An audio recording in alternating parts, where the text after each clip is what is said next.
Traditional marketing అలాగే digital marketing అవును. ఏది ముఖ్యం అంటారు ఒక బిజినెస్ కి?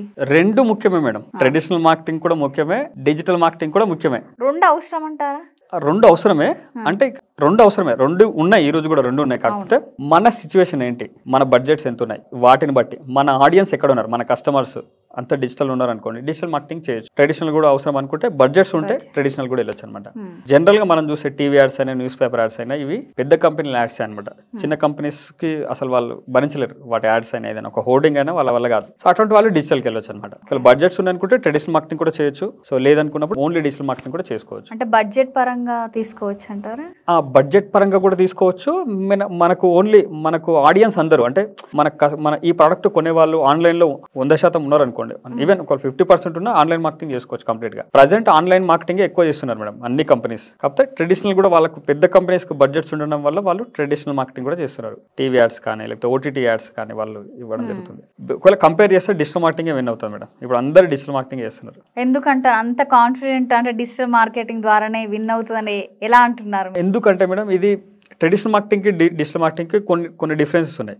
ట్రెడిషనల్ మార్కెటింగ్ అనేది హై కాస్ట్, డిజిటల్ మార్కెటింగ్ అనేది లో కాస్ట్లో చేయొచ్చు, జీరో కాస్ట్లో కూడా చేయొచ్చు, అంటే లీస్ట్ కాస్ట్లో కూడా చేయొచ్చు డిజిటల్ మార్కెటింగ్. ట్రెడిషనల్ మార్కెటింగ్ అనేది పెద్ద కంపెనీస్కే సాధ్యం, వాళ్ళకు కూడా బడ్జెట్స్ వల్ల. డిజిటల్ మార్కెటింగ్ అనేది ఒక చిన్న బిజినెస్ కూడా చేయొచ్చు అనమాట. ఒక హోమ్ లో ఒక చిన్న షాప్ పెట్టుకుని ఒక శారీస్ అమ్ముతున్నామే కూడా ఆన్లైన్ లో మార్కెటింగ్ చేసి ఒక వీడియోస్ పెట్టుకొని she can exports saris to other countries also, ప్రస్తుతం ఉన్న ఫెసిలిటీస్ వల్ల కదా, కొరియర్ సర్వీసెస్ వల్ల. అంటే డిజిటల్ మార్కెటింగ్కి అంత ఉంది. ఇంకొకటి ఏంటి, ట్రెడిషనల్ మార్కెటింగ్లో డేటా కొంచెం కష్టం అవుతుంది మేడం. లెట్స్ ఒక హోర్డింగ్ పెట్టాం మనం, ఒక పంజాగుట్ట ఫ్లైఓవర్ దగ్గర ఒక పెట్టాం సిగ్నల్ దగ్గర. ఇప్పుడు ఆ హోర్డింగ్ ఎంతమంది చూశారు, ఉమెన్ ఎంతమంది చూస్తారు, ఒక జ్యువెలరీ యాడ్ అనుకుందాం, ఉమెన్ ఎంతమంది చూస్తారు, మెన్ ఎంతమంది చూస్తారు మనకు తెలియదు.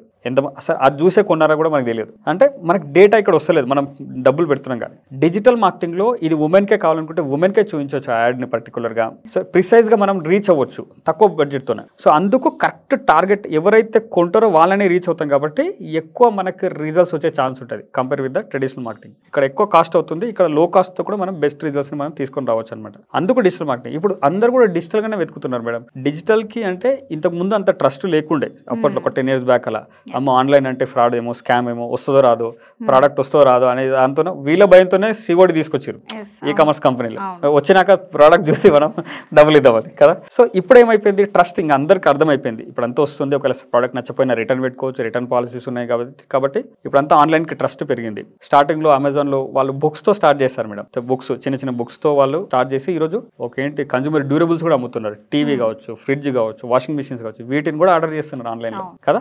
ఇప్పుడు trust not only that, car insurance కావచ్చు, హెల్త్ ఇన్సూరెన్స్ కావచ్చు, ఈవెన్ 2 BHK ఫ్లాట్స్ కొనాలన్నా సరే ఆన్లైన్లోనే వెతుకుతున్నారు. ఓకే, అంటే ఇంత డిజిటల్కి అయిపోయేసరికి రియల్ ఎస్టేట్ కంపెనీస్ కూడా ఇక్కడే మార్కెటింగ్ చేసుకుంటున్నారు. ప్రతి చిన్న దాని నుంచి పెద్ద దాకా అన్ని కంపెనీస్ చేసుకుంటున్నారు మార్కెటింగ్. మీరు చూడండి, పికిల్స్ కావచ్చు, ఏదైనా ఫుడ్ ప్రోడక్ట్సే కావచ్చు, క్లాతింగ్ ప్రోడక్ట్సే కావచ్చు కదా, ఎవ్రీథింగ్ ఆన్లైన్లోకి సెగ్మెంట్ వచ్చారు. ప్రతి దాన్ని మనం మార్కెటింగ్ ప్రాపర్గా చేయగలిగినట్టయితే డిజిటల్ మార్కెటింగ్లో రిజల్ట్స్ తీసుకురావచ్చు it for any company. So అట్లా ఎడ్యుకేషన్ ఇన్స్టిట్యూషన్స్ కూడా కదా మేడం. సో ఈవెన్ కొంతమంది రిమోట్ ఏరియాస్లో వాళ్ళ నుంచి వర్క్ చేస్తుంటారు ట్రైనర్స్, అక్కడ నుంచి అయినా చేసుకోవచ్చు వాళ్ళు training. Doesn't matter comment location, ఆన్లైన్లో జాయిన్ అవుతారు, వాళ్ళకు కన్వీనియంట్, వీళ్ళకు కన్వీనియంట్ కదా. అట్లా ఎన్నో బెనిఫిట్స్ ఉన్నాయి డిజిటల్ మార్కెటింగ్. ఇట్స్ కన్వీనియంట్ కూడా, కన్వీనియంట్ ఈజీగా అయిపోయేసరికి లో బడ్జెట్తో మనం చేసుకోవచ్చు. అందుకు డిజిటల్ మార్కెటింగ్ ద్వారా ఎక్కువ కంపెనీస్ దీనికే బడ్జెట్స్ కేటాయిస్తున్నాయి ఎక్కువ. సో ఇప్పుడు ఇంకా బడ్జెట్స్ పెంచుతున్నాయి కూడా. అంటే ఒకవేళ షేర్స్ కొన్ని కంపెనీలు అయితే 100% డిజిటల్ మార్కెటింగ్ చేస్తారు మేడం. ట్రెడిషనల్ మార్కెటింగ్ ఏముండదు, 100% ఆన్లైన్లోనే మార్కెటింగ్ చేస్తుంటారు, ఆన్లైన్లోనే కస్టమర్స్ని తెచ్చుకుంటారు, ఆన్లైన్లోనే రెవెన్యూ అంతా. మొత్తం ఆన్లైన్ పేమెంట్స్ అయిపోయేసరికి అంత యూపీఐ వచ్చింది మనకి ఇండియాలో. ఇంకా ఈజీగా అంటే ఎవరైనా పేమెంట్ చేయగలుగుతారు కదా అలా.